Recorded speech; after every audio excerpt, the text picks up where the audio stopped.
Hi poetry lovers, welcome to my channel Bella Poetry Presents.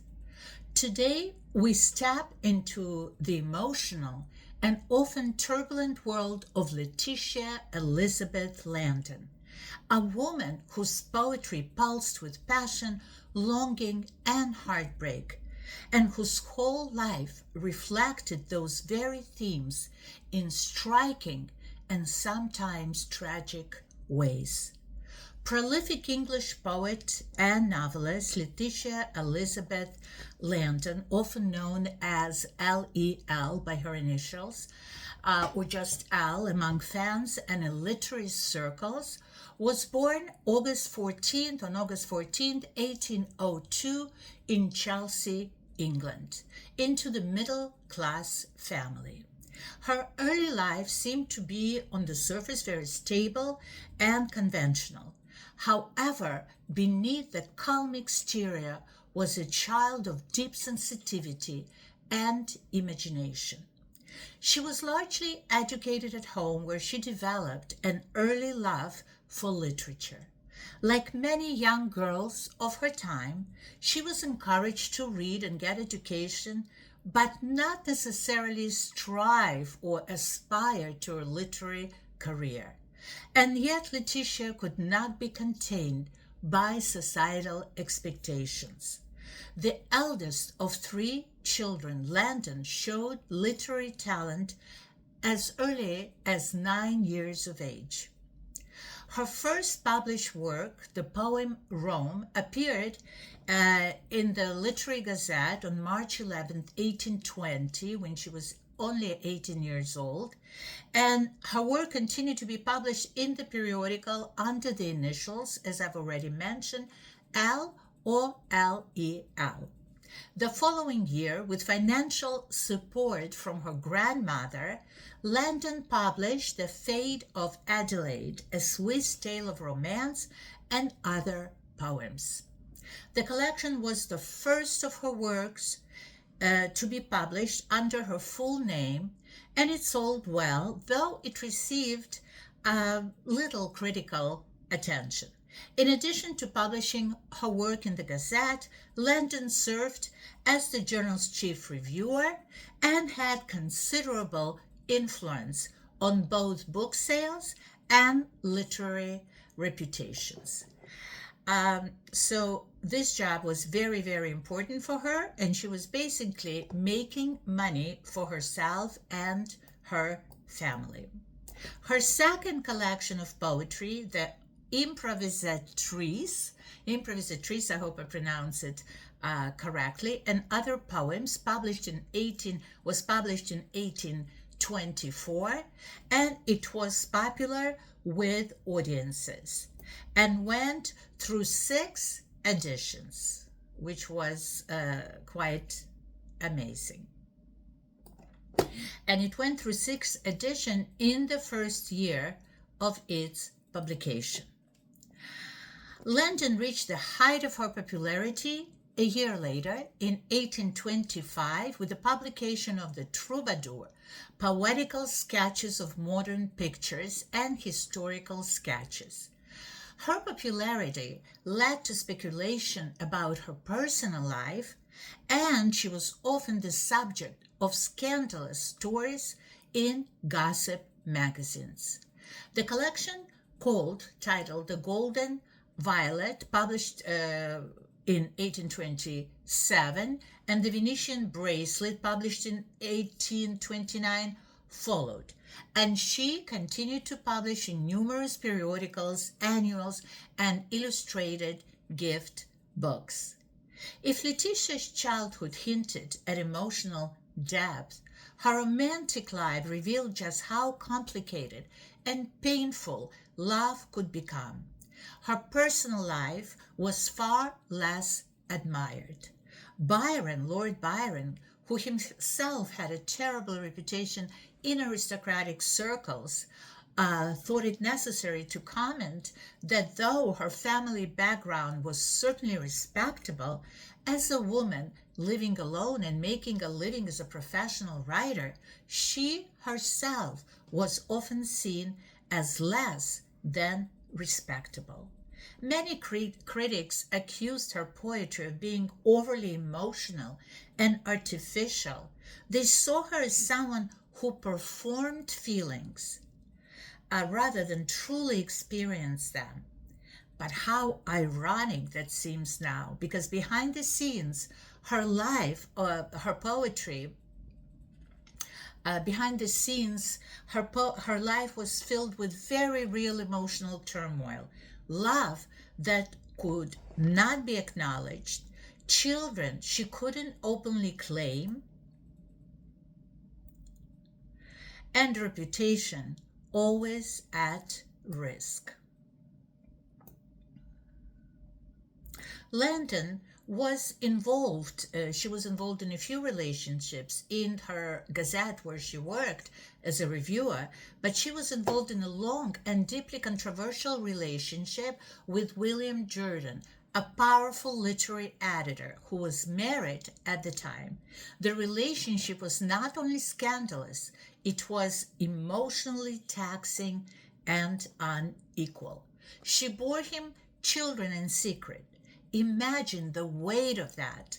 A celebrated poet, admired across England, yet forced to hide one of the most significant parts of her life. In the rigid moral climate of the 19th century England, such a situation could destroy a woman's reputation.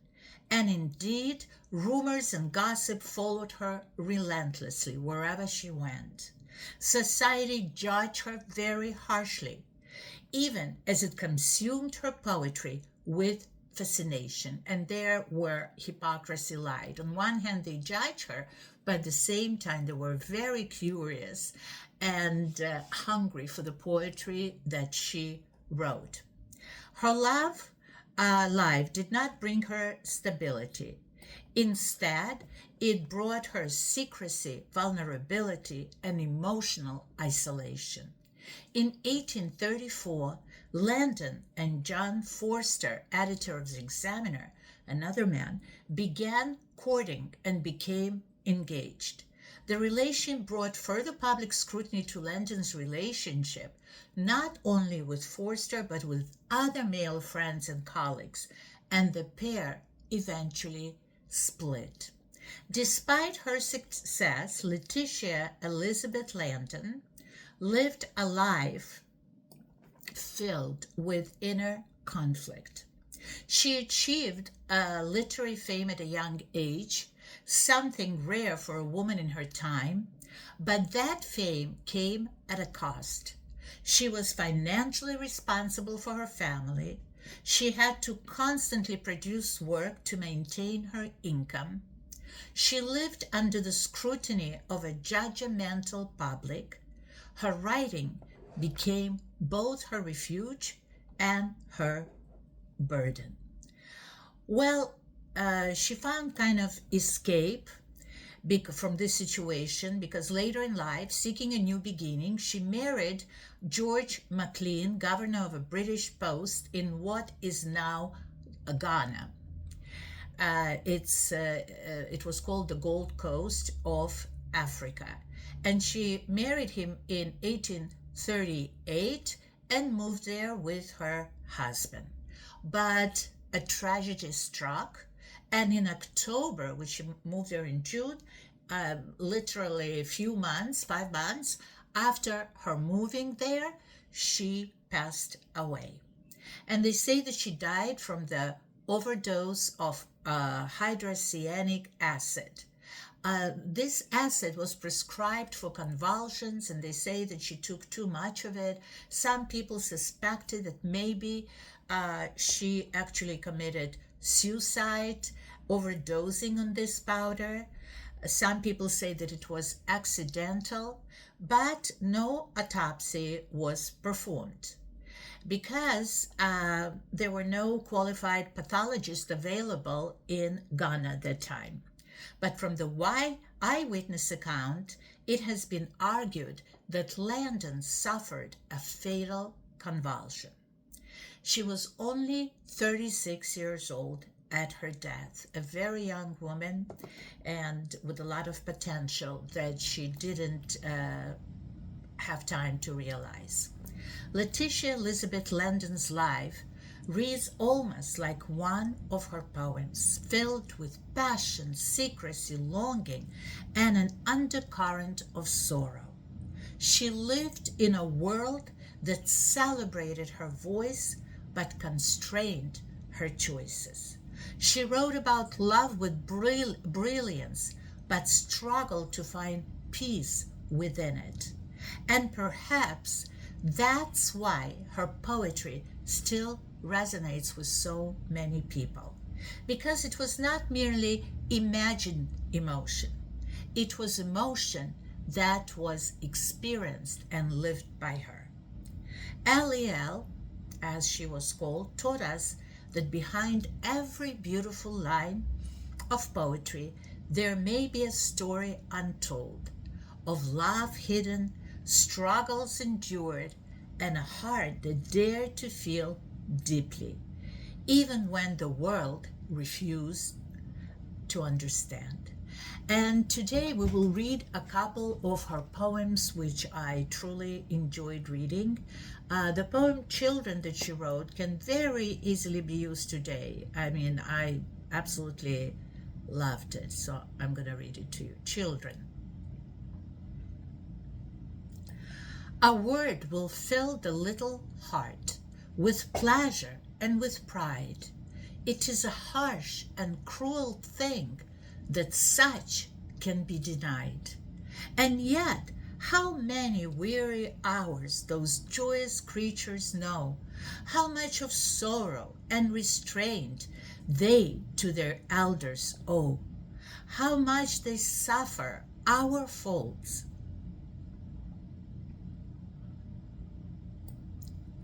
how much from our mistakes, how often too mistaken zeal an infant's misery makes. We overrule and outreach, we curb and we confine, and put the heart to school too soon to learn our narrow line. No, only taught by love to love seems childhood's natural task. Affection, gentleness, and hope are all its brief years ask. And so basically, as you heard, the poem says that for a child, what's really important is love, and he learns through love. I love this poem. And the second poem that I'll read to you is called Song. I wrote my name upon the sand. I thought I wrote it on thine heart. I had no touch of fear that words, such words, so graven, could depart. The sense thy heart alike have lost, and the name I trusted to their care, and passing waves and worldly thoughts effaced what once was written there. Woe for the false sense, and worse woe that thou art falsest of the twain. I yet may ride upon the sands, but never on thine heart again. So really, very beautiful poem. And so today we learned the story and we heard the poetry, the beautiful poetry of Letitia Elizabeth Landon. I hope you like this segment. Please don't forget to like and to subscribe. Thank you so much, and until next week, have a wonderful, wonderful day. Bye-bye.